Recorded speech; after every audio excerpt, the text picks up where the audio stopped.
Hey, yeah, okay, here's another one for you. This one's a pretty simple to understand, and this one's called the price channel, okay, and it's a continuation pattern.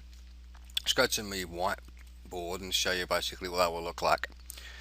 Okay, so first of all, the market's going to need to be going in one way, one direction or the other, yeah? So this one, for this example, we're showing you an upwards trend.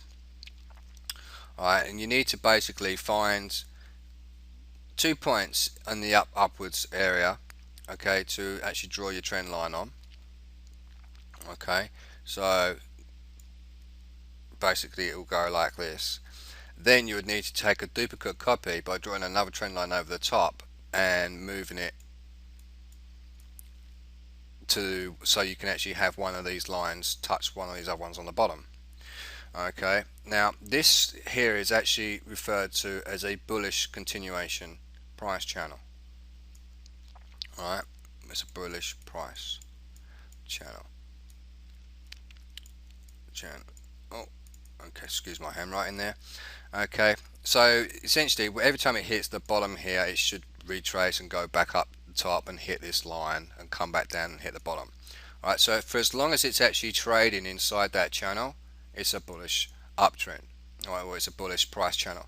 But when you see that where one of these points does not meet that line, that is an indication that the trend is about to become exhausted and go back the other way. Alright, but again, play your cautions about don't sort of just go in based on that, or or even before the break has been established. Alright, so let's go ahead and show you on the chart what that will look like. I've just drawn one in here for you already, and I've taken this point here and this point and drawn my channel line up there. Then I've basically double clicked on it and moved it down. Now what I've done is I've tried my best to line it up with the main bottom of the line here. Sometimes you can just get away with just the one notch on there.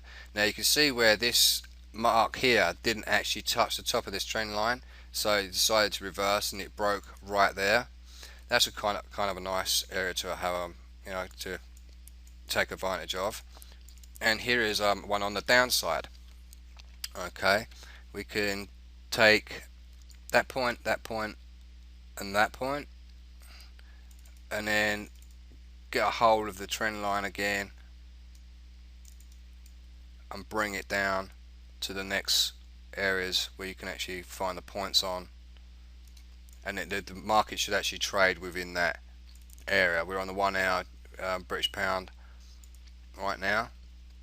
Okay, so if it fails to meet this line up the top, then we could probably see a huge trend reversal. But this channel is quite large, actually. That's a rather large channel. I think that would probably work better on smaller ones.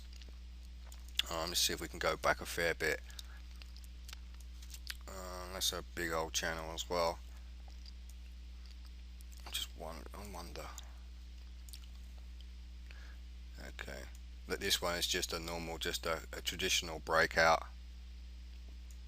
of that channel, so that one's nothing special. Okay, and so take a downline trend line, and then we want to get another one.